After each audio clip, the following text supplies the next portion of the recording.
Hi, welcome to the KoiNNED Podcast, where we create excitement around entrepreneurship, innovations, and startups. And in today's episode, we will be talking about the Kenyan business environment. And in this season, we've been focusing on beginnings, like as you're starting your business, what should you think about? And today we're going to be thinking about the Kenyan business environment, basically the good and the ugly side of the Kenyan business environment.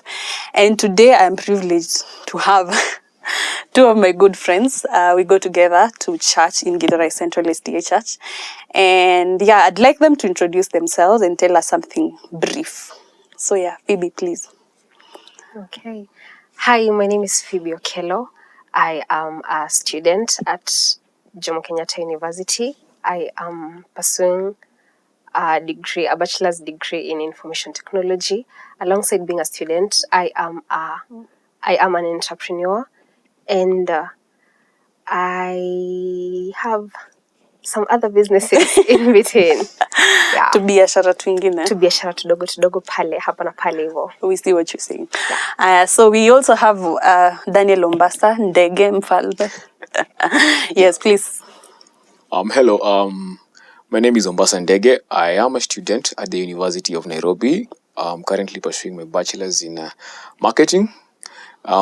Aside from that, I am a business person. I am the director and founder on Media Limited, which is a branding company in Nairobi. Yes. Yeah. Thank you for that. Hata mimi niseme tu nilikuwa student. I was a student at the University of Nairobi. Tulisoma naye. I pursued Bachelor of Construction Management, but that is aside from the point. So today we are going to talk about the Kenyan business environment, because basically our primary audience are from Kenya. Now, we want to look at the good side. And I think what I would say about the positive side of the Kenyan business environment is the fact that it is a very innovative environment. Like kila siku, unaona mtu akijaribu kusolve a problem, and some of them are using it by doing a business that solves that problem. Also, the other thing is growth. Hakuna kitu na feelingi like ni poa kama kufanya business Kenya, because unakuwa challenged. Unafungua place ya chapo hapa, mtu anakuja hapa immediately next, anafungua ingine, and you can't do anything about it except up your game. You know, when you think that you have made it, you have started a business yenye hakuna mtu alifikiria, bag za kitenge. Kesho yake unatembea and boom, mtu mwingine anaifanya. Same thing. So you have like to grow and to up your game, you know. And the fact that pia watu wengi wako into entrepreneurship, especially where we come from, Githurai, it's central. It's kwa Kikuyu, so, and they are money minded, so they are making money every day. So they challenge you to do more and more every day.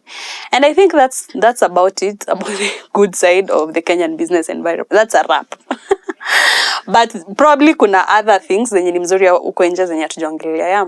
But we want to go to the ugly side of it, ama the weird side of it. And I think I'm going to start. Sure. Yes, thank you. Mombasa ni gentleman. Selling of non-existent products. Sijui nianze.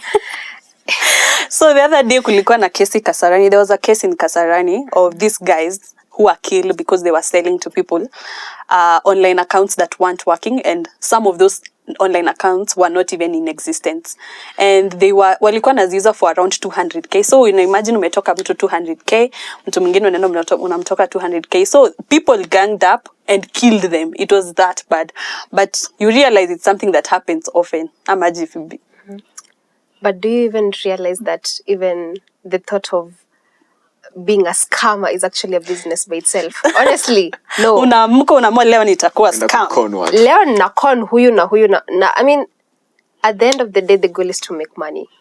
Yeah, but it's wrong. It's just wewe ndio unasema wrong. I mean, it's business, nothing personal, but that's still wrong. Yeah. So I think it happens a lot in Kenya. Yeah. Hata on Instagram. Sindio? Yeah, actually, and on other platforms. Actually, speaking of selling non-existent products or items, hey, I have tea. So, sometime back in 2021, ilikuwa last year. Mm-hmm. Oh, last year around April, I was graduating, and so hata sikuwa, unajua bado tulikuwa kwa COVID, and in fact that time ndio hata kulikuwa na zile lockdown za some system like you can't travel to the border whatever restrictions. So that time I was at home. I was even stranded because even the graduation was virtual, and I needed a dress. I mean, I have to celebrate my wins, man. Yeah. So you need to look good while yeah, at it. and I can't move. I can't go anywhere. So me nikaingia Instagram, and then there's this shop, this online store I saw, and I wanted to buy a dress from there. I contacted her from the number, and then she told me to text her, to DM her on Instagram, and then we started talking. And the dress, I guess the dress was going for like, no, she quoted 2,000 for the dress. We bargained until 1,700.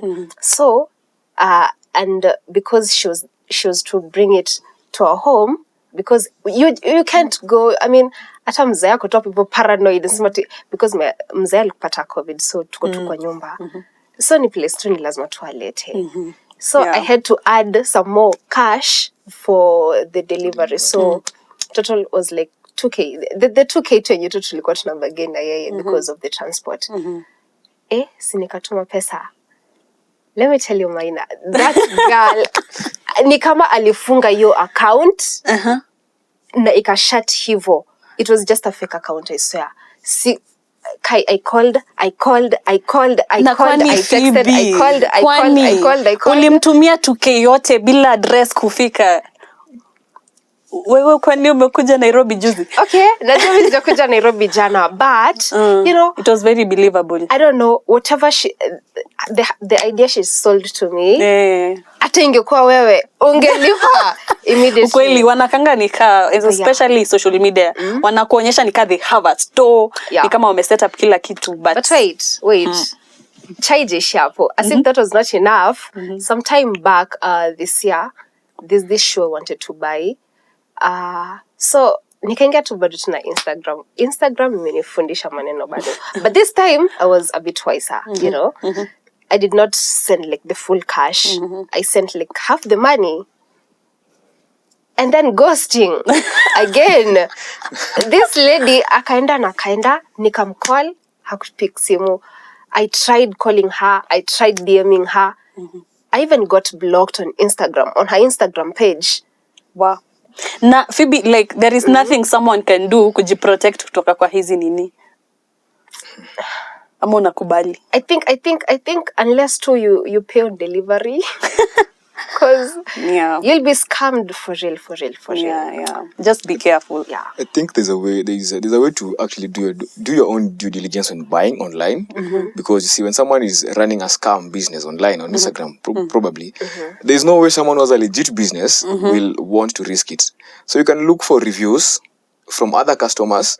See if today I woke up and started selling shoes, I definitely have no reviews and whatnot. So you can actually see there's some red flags you can actually look out for.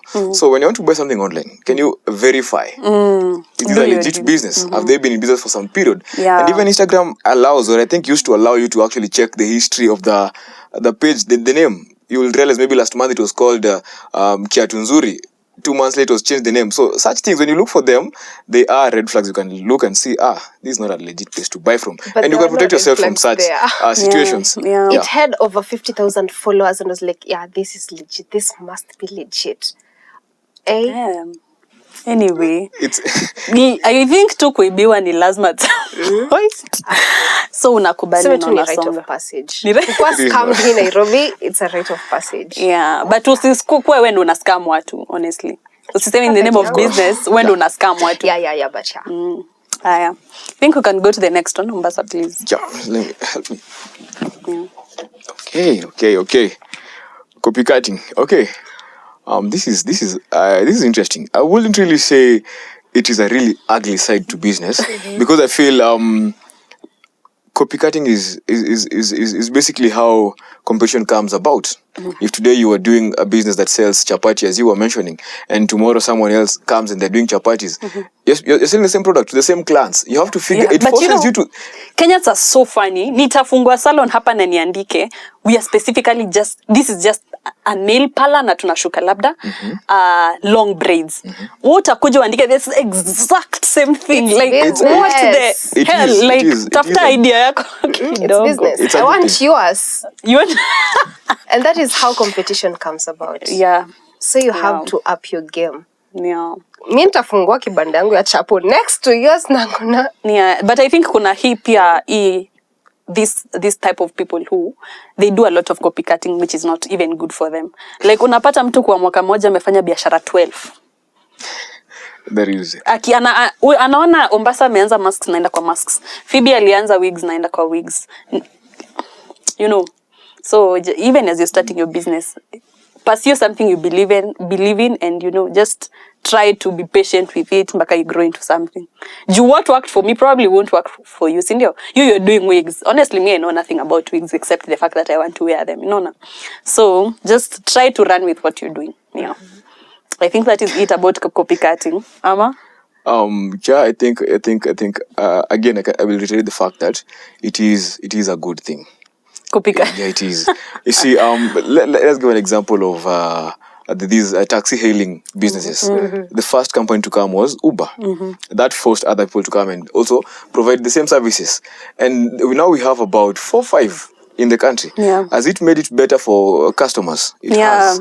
Because you have options. Exactly. Has it created more employment for people? It has. So copycatting, in as much as you'll feel like someone is copying what I'm doing. That's from a selfish point of need in a way. Yes. It is a good thing for business. Yeah. Because now you'll have to think, okay, I used to do this. I need to up my now game. we are doing the same thing. What can I do to become better? It actually motivates you to even become better in business. So as long as you take it from a positive perspective and don't feel like someone is stealing from me. You take it positively and make the best out of it. Copycatting can be good for business and environment in Kenya. I believe it can bring about even growth. But for the content creation space, I'm not sure it is a good thing. I think it still is. Honestly, nimeamua mimi nitafanya podcast yangu ya business. Mbona Phoebe, ukuje next month, mwanzo yako ya business? See, because I've seen a niche there. Niche? You have seen me, have you? Yes, and I got motivated having the fact that, I think no matter siku hizi tuko na YouTubers wengi wenye wamefanya the same thing. Unaona? Like, and it's still cool. It's still cool. Yeah. Because if we were to say like, okay, let me give an example with this makeup products, yeah. Like for example, we have Maybelline, the Maybelline brand and everything, and then we also have like the Fenty Beauty. So kama nani aliona kuna mingi sana. I mean, there's so many brands of different kinds and all that, but simply because seme ni wewe unaanzia yako, simply because kuna hizo zote Karo, will that really hinder you from starting it yourself? No, I don't feel like copycatting is such a thing. Yeah, hata mimi nauza bags za vitenge na watu wengi wanauza. Hata mimi nitauza kesho. Na ni juu niliona bags za vitenge zikiuzwa mahali. Let me add something on that with regards to copycatting. The best way you can set yourself apart from an environment where you're doing the same thing is getting your branding right. You see, if me, you, and Phoebe are all selling, let me say what, for example, seats.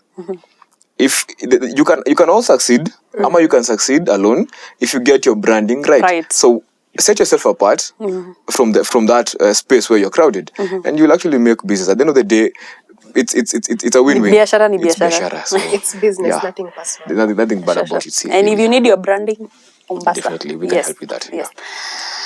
Oh, Phoebe, it's my turn. Please, yes. Ooh, let me see. Ooh. Hey, selling of stolen items. Yes. And I think hii watu wanaweza relate sana ni watu wameibiwa. Kama umeibiwa simu hii Nairobi. Okay. And also, when I wanted to buy a new phone, this friend came up and told me, uko na budget ya how much? Nilikuwa na niko na budget ya kitu 20k. Ako like, hiyo pesa yote, just for a phone. Si kuje, nikupeleke sijui wapi tao. Kuja nikuonyeshe vitu. You'll get the same phone for 4k or less. I'm like, Na namuuliza mpya kabisa, and they're like mpya kabisa, I'm like imetoka wapi? Ati ndio inapitia hizo channel zote inakuja inakuwa 4K. And ukiangalia almost online all the shops are selling it for 19,000-20,000. So you just realize hii ni simu imeibiwa, naenda kununua simu imeibiwa, unaona? So yeah, and this is also another story. My sister kuna time alifuanga jeans zake. Unaona ile time unafuanga nguo zako zote poa, akafua jeans. Githurai, naishi Githurai. Akanika kwa hangline proper. I'm telling you, I have not seen my sister cry in a very long time. Zilienda so like hakubakishiwa hata moja, and it was really painful. Unajua manguo unanunuanga over a long period of time. Unapata jeans poa hapa and there, and you realize this is the person who is going to sell to other people. Lakini hiyo probably huwezi jua ni imeibiwa juu. Kama unavaa mtumba huwezi jua ati hili ilibiwa kutoka kwa nani, you can't know. But when you intentionally buying something unajua imeibiwa kama simu, I think that una support your business, you should stop. True. Yeah. True. So utajuaje? Kama ni simu ya 4K, Redmi sijui 10C. Wait, but there is 4K. Black markets. Where do they source their products from? Yeah. I mean, okay. I think it boils down to our as Kenyans, we have to accept that our status financially is different. So for example, I have 5K right now, and I want to get a phone. If I go to the shop, I wouldn't get any good phone with 5K. You see, now if someone comes to me and tells me, "Yo, Mombasa, I can show you shimo mahali with that 5K, you can get a good phone." Lakini Mombasa, what happened to integrity? That's what I'm saying. What pushes people to do such things is because I want a good phone, and I don't have the money to get from the shop, and I'm told I can get it somewhere for a lower price. You see, at the back of my mind, I want to be thinking about walitoa wapi. That doesn't cross my mind. Yeah. What comes to my mind is, napata deal poa. That is where it stops at.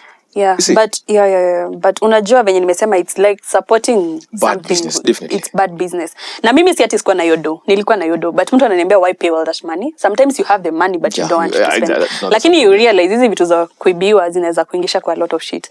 Juu I remember a time we were going with my church to the prison for the children, and they were talking about this boy who aliokota simu na kumbe mwenye hiyo simu alikuwa ameuawa.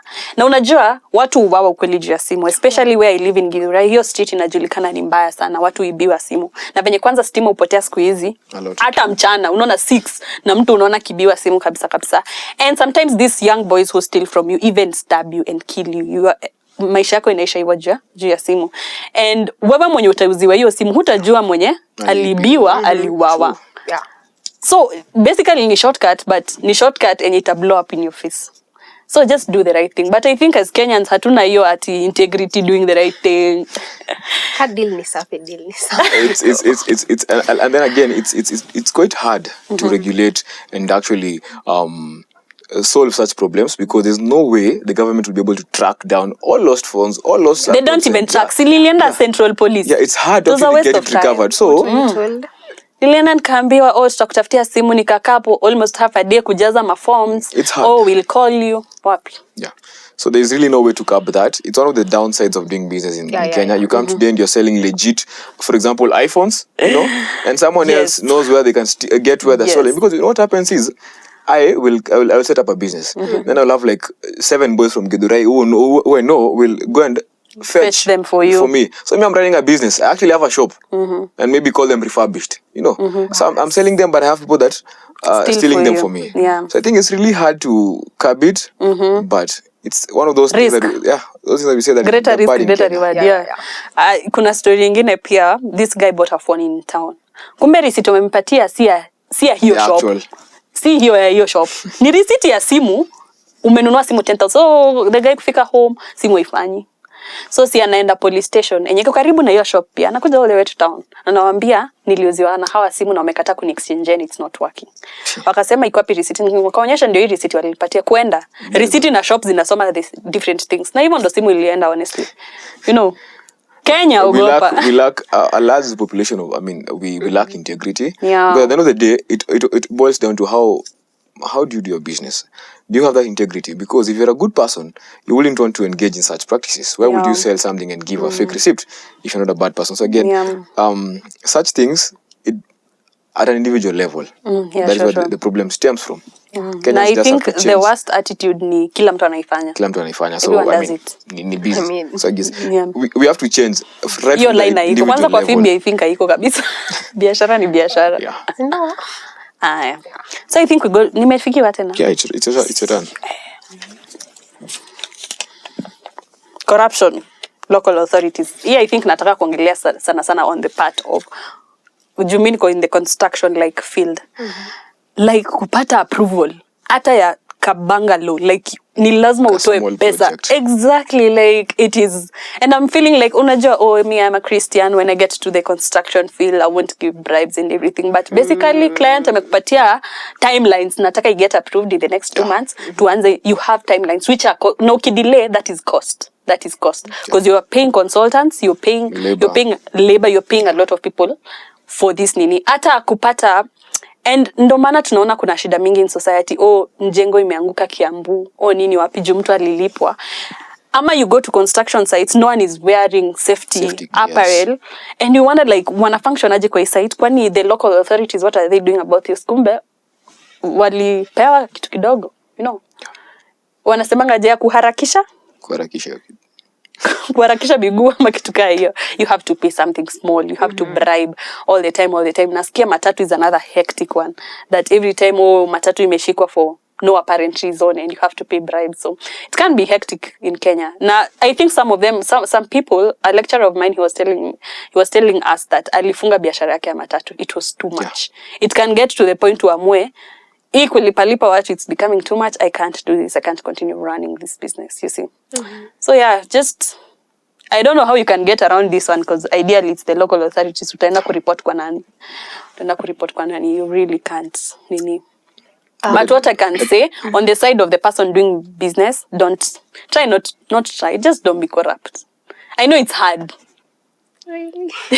People, what do you think? Ama Umbasa, what do you think? See, when it comes to corruption, as you've mentioned, it's hard because it deals with the authority. You see, if someone who's supposed to actually protect you from such practices is the one putting you in such situations, how do you get out of it? You know? But again, another thing, there's a way to go. You know, for example, when in cases where there's corruption, there's always an alternative. For example, in the construction space, yes, and you need a project approved. You're very much aware that if I go to the authorities to get this approval, it will take me a long time if I'm doing it genuinely. So communicate it with your client and be like, for this, we can't get it under 30 days. So if you're honest with your client, you get the time to actually follow the right procedures. If you can't get it done in the time I want, I'll get someone who can get it done. Integrity now. That goes back to... Yeah, you should be willing to lose business. Yeah. And yes. funny enough is, in a space where there is just there is no corruption, there is more growth. Believe me. In a space where everything is perfectly working, there is more growth than a space where there's a lot of corruption. A good example is China, for example. Back in the 1950s and those days, it was one of those developing countries. You know, but right now they're actually surpassing. They're one of the best economies in the world, and you see cases of ministers and whatnot being hanged for corruption. Yeah. So if we had such a level of accountability in our country, and you know, right from the top, people, hey, if I do something wrong, there are repercussions. But in Kenya, there are no repercussions. Yeah, I think what you do as a business person, hata kama haiwezi kwa Kenya and you can't do something about it, make sure in your organization, there is that anti-corruption. Because, you know, businesses have fallen, like, honestly, I don't know if I'm supposed to mention it, but Suraya, you see, corruption, not only pitana pesa, and it was one of the best construction companies, you see, and it fell because of corruption. And the list is endless. That is one that I know, you know, the list is endless. But this corruption thing is very serious. In fact, some sectors, I was talking to a friend and he's a public servant, and he told me he has ajai drive maisha yake yote, hana pesa mingi and everything, because he decided to go the clean way, you know. And I'm like, everyone around you has money because, you know, they're you're working in the same sapping space. money. Why? Mbona we tuko hapa like all your life and everything. He was just, I chose the direction I wanted to go. He's Christian. Wow. Which is a good thing, by the way. But ni si rahisi, si ndio Phoebe? It is hard. It's hard. Yeah. It's hard to choose. To do that. Because people want to suck millions for themselves, go set up their children, set up their families and stuff like that. Just putting themselves first. Yeah. I think corruption is the biggest problem in the business space in Kenya. Yeah. Because Not even in the business alone. I mean, as a country. Yeah, but look at it from the business point, it's the biggest problem because if you want to open a shop today, you'll have to get a license. There's a friend of mine who was opening a business and they wanted to get a license, for you to have a place to operate from, you get a license. So, and they visit the offices of the county people, and they're told for you to get this license, you can get it in some 1-2 weeks, but tunaweza kufanyia kitu haraka urudi ufanye kazi yako. Because they're telling you usipokuwa na inspection ya health, you cannot open. If you don't have the whatever, you cannot open. So they're telling, but la stress yote wewe fanya hije, acha nikupatie, give me something and I'll do this for you. And funny enough, on that specific day, my friend was told, man, this is risky. We've done so many deals during the day. Sasa hii imefika place yenye like tumefanya a lot of corruption, sasa hii mali imefika wewe kuja kesho. Imagine. So it's such a big problem. We've made it normal. Like it's the new normal. It's the new normal. For me to get to be, I have to hunger someone. So yeah, but unajua integrity is underrated. It's underrated. It can take you far. Yeah, it will definitely. Okay, in Kenya inaweza kaa haitakunini, but people actually get to trust you when you show them that you're a straightforward person. See, ati ukitaka shady deals ama ukitaka nini endea ile kampuni, unaona endea nani, endea Mombasa, endea Phoebe, ukitaka hizo I know a guy. Na you are the guy, you are the business that is being talked about. Yeah. But still even I also have I don't know whether to call it a directly or an indirect touch with the authority part. Okay, so among one of the many businesses I deal with, we also sell bikes and golf items and skates. I mean, a bunch of things. So we ship them from the US, and then when they come to Kenya, and then now we sort them out and then we sell them. So when we were shipping them, so when they were at the port, a whole container got lost. Okay, wait. It's funny because when the date and time of arrival, it was like on a Monday. And now when we got the report that the container is here, 2 hours were not even over. Actually, the container is on its way to Nairobi. And now we wondered, so how comes it's at Mombasa? And 2 hours later, iko Nairobi, inaenda wapi? Ni nani amesign hiyo kitu itoke hapo? Because haiwezi tutoka, container hizi toka, haiwezi tutoka hivyo tu ati inaenda wapi? Ni lazima ipitie KRA, ni lazima wafungue, waangalie, approve, and documents signed. So we were like, who did all that? Who's approved it? Who did all that? And then, now the funny part is, when it was at the Nairobi terminus, we were told we have to pay like 100K ndo irudi Mombasa ndo tuichukue tena. You still know that triangle from Mombasa to Nairobi, Nairobi to Mombasa, and then you take it back. So because even the person who was shipping them to us, he was going through, I know a guy. So now the guy here, I don't know where he messed up. So sijui kaendaje, ndo hiyo triangle ikakuja. I think we're just being conned. Yani mimi na con stories in Nairobi. But still, that was still being corrupt because imetoka aje hapo, imerudi Nairobi. And why are you even asking for that 100K? Because that, na bado ikifika, tukilipa 100K ya kurudisha back to the terminus at Mombasa, tutalipisha extra like 40 something G's to now to get it back from the terminus from Mombasa now to our place. And hiyo yote ni kazi ya authority, because we were speaking directly with the ports authority. Wakasema that is the procedure, that is the protocol. Sasa tunatry kusema we've not signed for it to come all that way to Mombasa to Nairobi, and they were like no. You just have to go with the protocol. So it is actually so hard if the authority itself is the one putting us in the situation where we have to be corrupt. I mean, so probably kuna mtu alirukisha procedure hapo ndo you have to go through that guy. Because speaking of KPA, Kenya Ports Authority, tulikuwa huko, I went there for like like a trip with the attachments that I went to. We are going for inaitwa benchmarking for their data center. So when we get there, the whole system is paperless. The whole system is paperless. Like watu kwa ofisi ni watu watatu, watu tu wana monitor and everything. And they were telling us they are doing that to curb corruption, which is true. They have nini kabisa. But they were telling us about other government parastatals and other governments, these government authorities and everything, that wamekataa kwenda paperless, wamekataa kupunguza the number of people working there because of the kind of corruption that is there. True. Yeah, so on to the next issue. Ombasa, please do us the honors. What do we have here? Operating without licenses. Operating without licenses. Yes. This is one of those things in the business space that is very common. Actually, it's actually more businesses are operating without licenses than those that have licenses. And in a way, it's the fault of business people, and again, it's the fault of those that are in charge of providing these licenses. Let me, for example, for you to be able to start a business, bare minimum will cost you 10K to get that license, and that is if you're operating huko ndani where it's not in CBD. For you to have a shop in CBD, you have like 4 licenses to have, and they charge upwards of 5K. Now all these put together is a lot of money, especially from mkulima mdogo. You don't have the capital to go into licenses and whatnot. So you find that most people prefer to just start their business without licenses. That is where you go to places like Githurai. Wakisikia kanjo, anakuja mahali, that street, biashara inafungwa everywhere. Yeah, true. So I guess it is a challenge that we're experiencing in the business space. And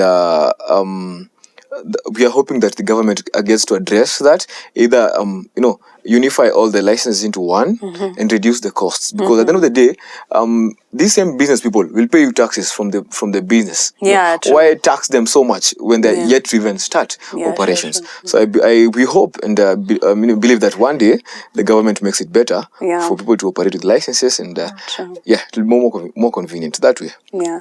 Kuna siku nilikuwa natoka shule UON, I was studying at UON main campus ADD, and I was coming to town, I was going home in Githurai, so sinapanda Unified hapo Odeon.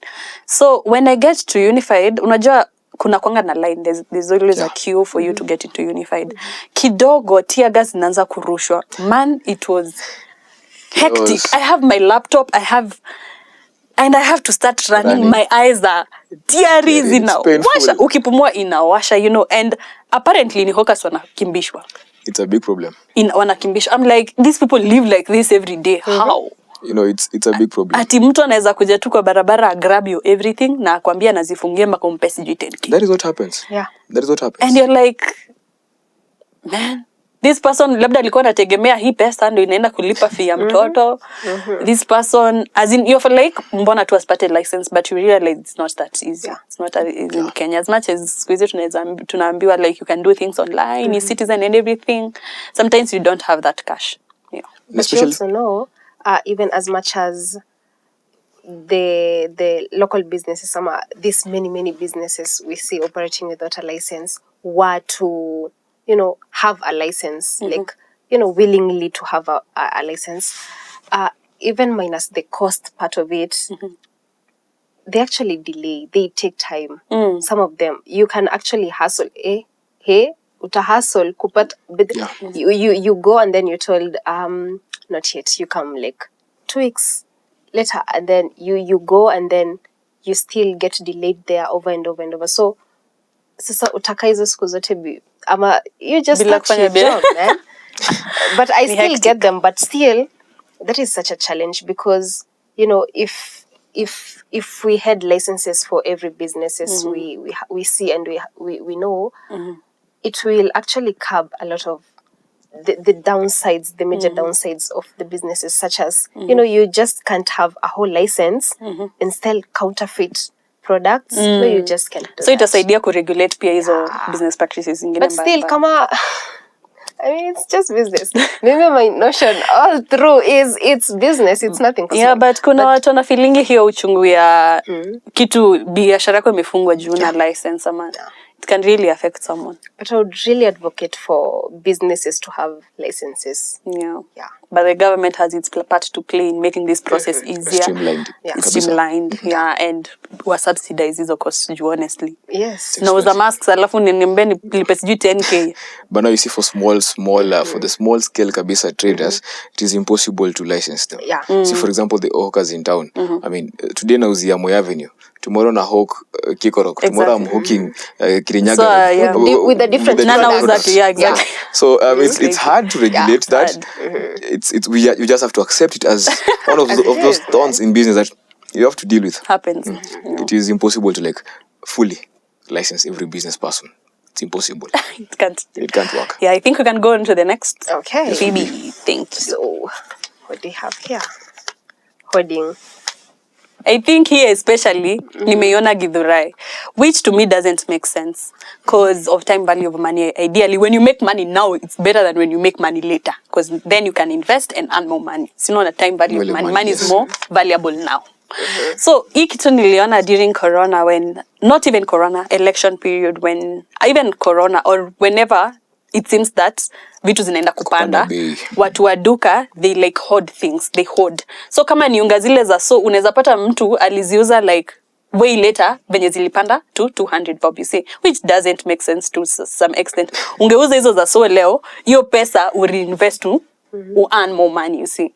But I think it's just business. Why do I feel like I tend to differ with you? Because it's business, man. Because tukisema it's business, tutakubali kila kitu. Ama just tell me what you think. Okay, I think okay, I have two sides of it. First, I think it's this even I feel like a sinner. Just say it. It is how you think. I think it's good, and I also think it's bad. Good because you see, with your example of watu wamehold unga and then they sell it later at a, like double the price they would have sold it previously. Maybe it was going for 100 bob and then later you sell them at 200 or 250. I mean, look at that margin of profit.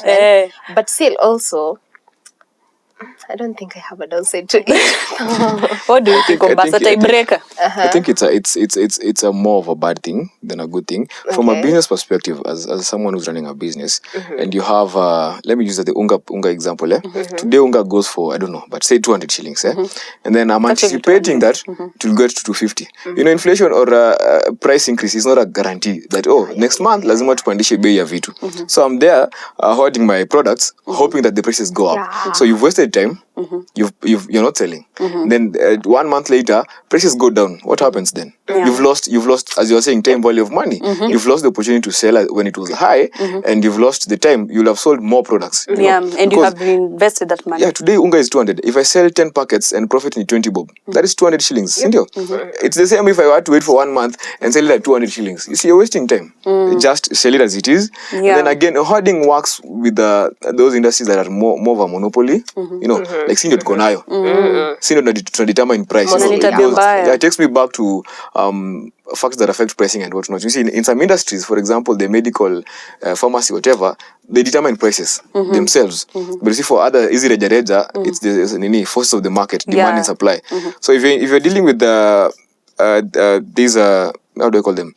Fast moving products, you really can't take advantage of hoarding. It's a thing that is happens with big industries that are monopolies. For example, KPLC, or not KPLC, they're not a good example. Even the bus business. In the bus, kuna time, I take this it's a monopoly, this bus that is, unajua ikiwa hapo karibu na CBD, so si mingi. Unajua uko downtown kuna Niko, Virginia, you have to, but huko just taki mention, but unajua ni moja tu. But there was a time they got to a place they were misbehaving sana. The conductors were misbehaving, the drivers were misbehaving in how they drive, the loud music and everything, but hamwezi fanya anything. Tatembea mpaka downtown.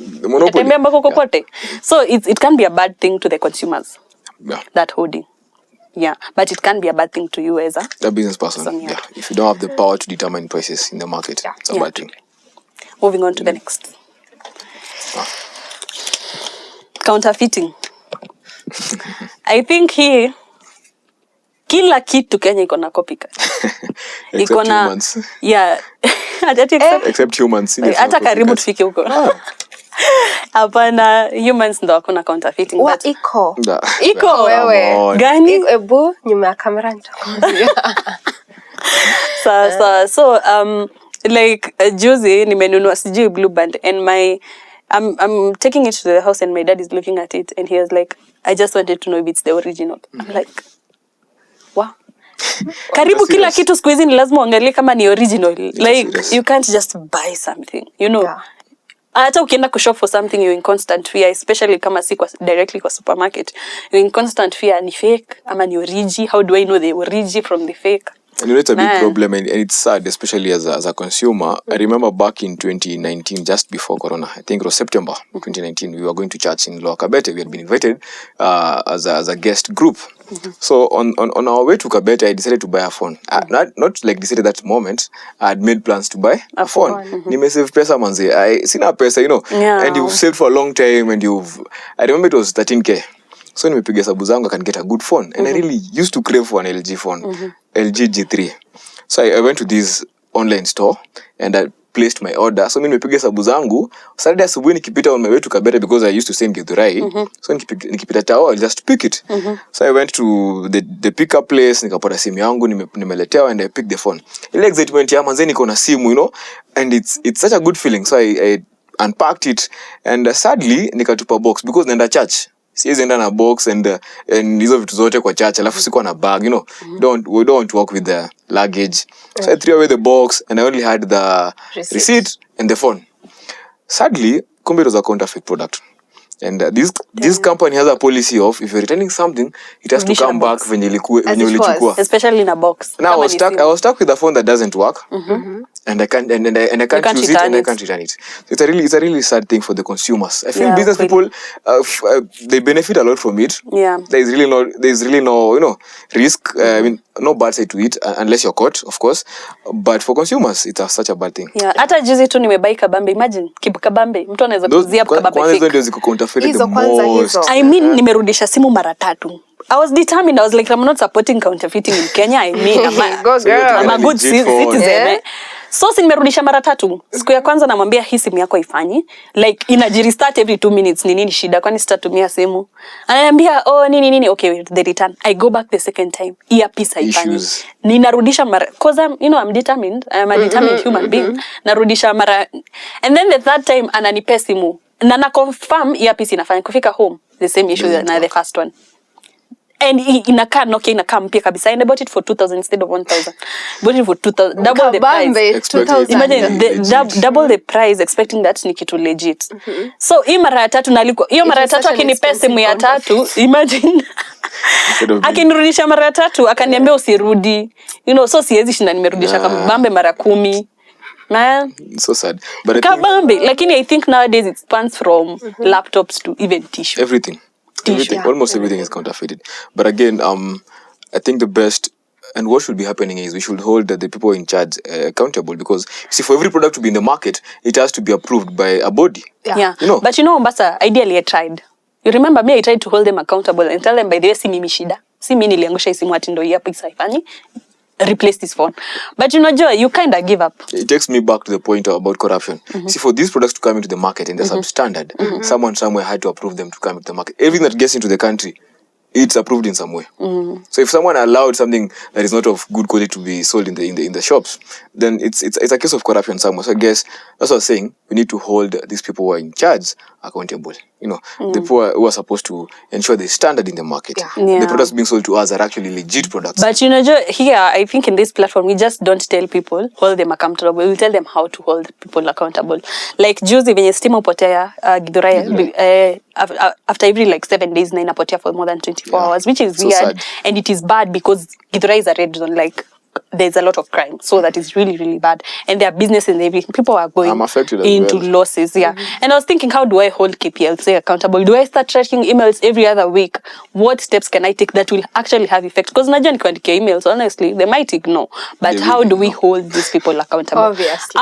Tunasema we want to hold them accountable. How do we? Because unapata hata the leaders of Githurai, they don't even stay in Githurai. Hawajui kuna shida ya stima probably, and they probably don't care. How do we hold them accountable? How do we like make them feel our plight? Yeah. Sure. How? You see, I've always felt like the best way to make someone feel your cries, especially kama ni wewe mkulima mdogo, you can't hold KPLC. You can actually get alternatives, though it is hard to get alternatives in Githurai, it's really hard to, mostly ni nyumba za watu. Yeah. Now honestly, Mombasa, I kind of disagree with that. It will take no effect. Ni leo nikiamua ati Safaricom wamenibo, I will drop Safaricom. What effect have I made? Safaricom wako na millions of people. It is. So even if I drop them or not, if 1,000 of as a customer, they will still have millions more. They even launched in Ethiopia the other day. You see, you're getting my point. That is just an example of how I think it's something we all just need to think about, and probably we should do an episode of how to hold these people accountable. Yeah, sure. We should think but definitely about it. there is a way to hold people accountable. There is. Figure it out. We'll figure it out next time. Think about it. Yes. So on to the last one. It's mine. Let me have it. Yes, go ahead. Robbery. Robbery in the business space. You want to say something? I want to give an example. Lama, you had something. Please go ahead. I had a cousin who used to sell phones in town, and she used to make profit. But sasa shida yake ni moja. Alikuwa anakutolea simu, and then sijui anaenda hapo chini kufanya nini, sijui kukutengenezea receipt. Na by the time anainuka kutengenezea receipt, simu ilishaenda. Simu ilienda. So like, as a business person, you need to protect yourself from these kinds of things. Unaweza ibiwa. People wake up in the morning deciding leo naenda kuiba. And it's sad. Ni kama wanakutana mikutano. Okay. So ni kama wanakutana mkutano, wanasema leo we are going to do what? Steal. You go which street, me go which street. Tukutane Gio? So it's really sad, but what do you have to say? It's just a problem we have to find ways to deal with as business people. Again, if you're dealing in a very busy street, for example, in streets in town, it's best to have someone else there. There are situations where maybe hauna change, and you have to walk out. These shops that are zinanga ati enclosed. So if you imagine if you walk out and you leave your shop hivyo, na sisi tunaweza funga biashara 200 na kuna simu za 10,000 hapo hivyo. Well, if someone is a thief, atafanya nini? Ataiba. So I guess you can put in place measures like maybe hire someone else, maybe install CCTV, though it doesn't really help because utamfuata hapi. True. So find practical solutions to problems like that, like having manpower. I think it's the best way. You kama niko hapo ni ngumu uibe. Unajua, but CCTV wouldn't really help you. Yeah. I have a question. On the aspect of robbery, can you really put like insurance on your commodities? Yes, that is a very good way of protecting yourself. Kama uko na magari unaizinsure zote. Yeah. Because let's take an example of, I have an Apple store. I have items worth millions. Yes. Venye tu Mombasa amesema, and then I go looking for change ya 200. Yet you have. Yet ninacha stock worth millions hapo hivyo, and maybe I was the only person in the shop. So I think having an insurance for your commodities really helps. Yeah, it's such a good thing because mnagawana risk. Basically sharing of risk. I can't even fathom the fact that niende hivi nirudi hivi, the store is empty. Unaweza cheesy. Nisha cheesy. Unaweza cheesy. Because I think businesses, either small or big, should actually think about insurance. Not even think about insurance. I think, do you have insurance for your business? Yes. No, we don't. Because you mostly don't have products in your we do services. No, you wait, Mombasa. So I'm actually a consumer of your service, firsthand actually, all the time. So what if one day some Brad aende chincha 200 hapo hivyo, arudi apate ile machine ya kuprint, ilienda ishahepa msee. It's a risk. Yeah, it's such a big risk. Yeah, and I think it also gets me to think about, is there insurance against people who don't pay you? Like mtu umemfanyia kazi ya 80k and then anakuruka. actually you who provide the service at first hand. Exactly, I think it really affects you. Jue una products as you have service. but people can actually indirectly it con your money. I'm not sure about the insurance, but I really think it's going to be hard to insure such things, Jua. Because the basic principle in insurance ni compensation of something, Jua. Yes, now this is a service you offer. For example, graphics. We do graphics. That is a skill I have. Yeah. How do you compensate me for such a thing? How do you determine for the your premiums? time? See again, how do you determine when the premiums for me to pay? Okay. It's a very complex area to look into, which really it's really broad. I think it's food for thought. Yeah. It's something we should go research. It's a good measure. Because ideally it should be there. Yeah. Because, for example, even this is the service, Yeah. So, for example, like market a product here and they refuse to pay me. You see, I need to be able to take these people to court, and That I need is a to be risk. insured even against Such your risks. fact, exactly such risks. You see, one of the biggest problems with the insurance and why I think most businesses would not adopt it easily is because as a business person, one of the things you want to do is reduce what we call cost. Insurance comes on as cost because whether you lose your money or you lose your products or not, you have to pay premiums. So, Karo, you're being told to pay maybe say 10K a month, or depending on the nature of your business, you're being told to pay 10K every month as premiums, and this is just money you're giving them. Whether you lose something or not, and you might not and lose you realize many 4 years years down the line, 5 years, nothing has ever happened. And You've paid 10K, premiums 120K in a year. How much? But you realize the effect of not insuring yourself. There is a risk, but let me tell you, Karo. These are one time. You always ibiwa kila Monday. No. So that figures in terms of cost. Am I getting any benefit from this insurance? Really, no. So, in as much as a very good measure to curb robbery and such incidences in business, it is a very expensive way to go. And most businesses, especially na mama mboga, atalipa premiums. By the way, juzi my kind of relative has a kibandaski. Na mbuzi ilikuja kukula cabbages. So utainsure aje? Where's insure?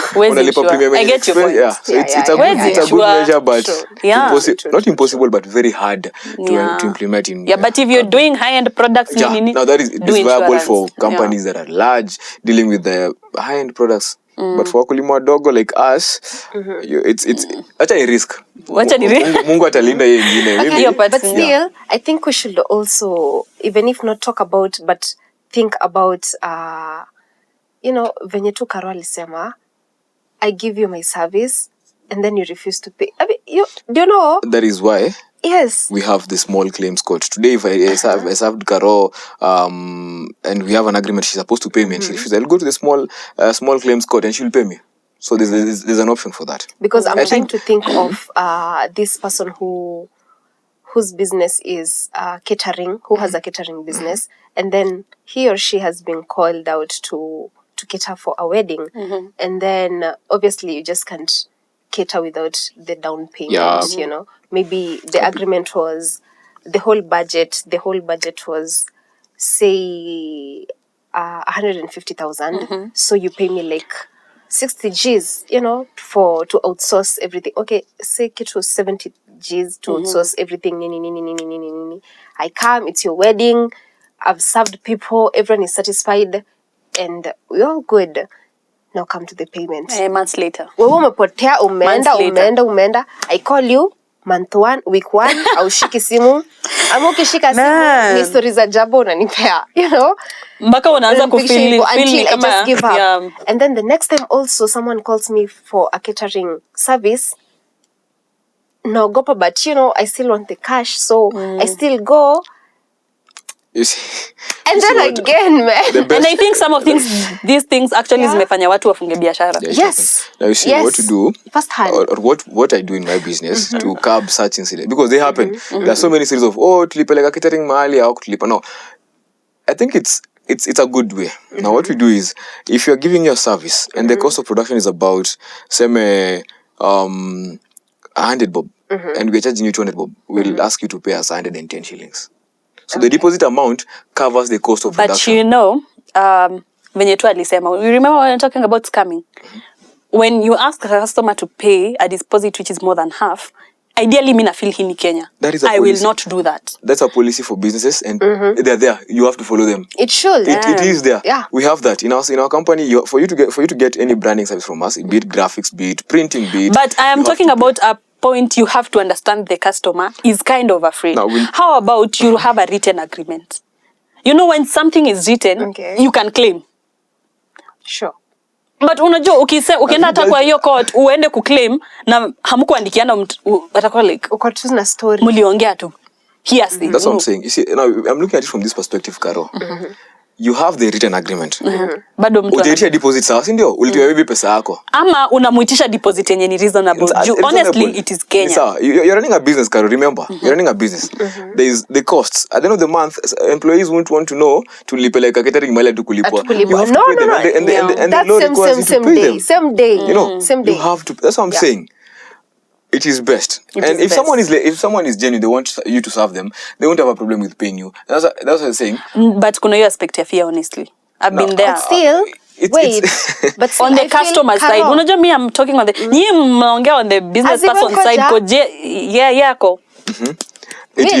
Okay, I think venye tu Ombasa alisema, if the cost of production is 100 bob, ask for 120 bob. Yeah. You know, because it covers your costs. The cost of production. Yes. So you never go out of business because yes, you will not. It's a risk. Yeah. Because if it would only be risky if the total cost of production is okay, the quotation is 200 bob, and calculating the cost of production there is 100 bob. So and then 110. The extra 100 bob is for the labor and the labor basically. So if I ask for 50 bob, you know, I'll have to chuck some amount from my account to fund the whole production of the service or whatever, or the product, whatever. Yeah. But I think that is a good way to see it. Yes. It is so wise because business people listen to that. It is so wise. Everyone listen to me clearly. It is so wise. If you have a quotation for a business or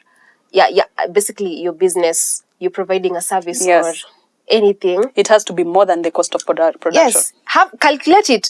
If it will cost transport plus nini, dear business person, calculate get your the cost deposit of production. paid. Yes, make sure your quotation is higher, a bit higher. Yes, because for the deposit, obviously, and we are hoping watu watakulipa in full. But I think that is a wrap. Thank you very much. Oh my, you guys have been amazing for this episode. Thank you. Yes, but I think that's basically a wrap. You can't higher risk, higher reward. Business is a risk. So hakuna 100% protecting yourself from these things. Yeah. So, but usifunge biashara. Find smart ways to stay in business. Be wise, be woke. I will end it at that. They have said it all. Be wise. Okay. Yes, thank you. Subscribe.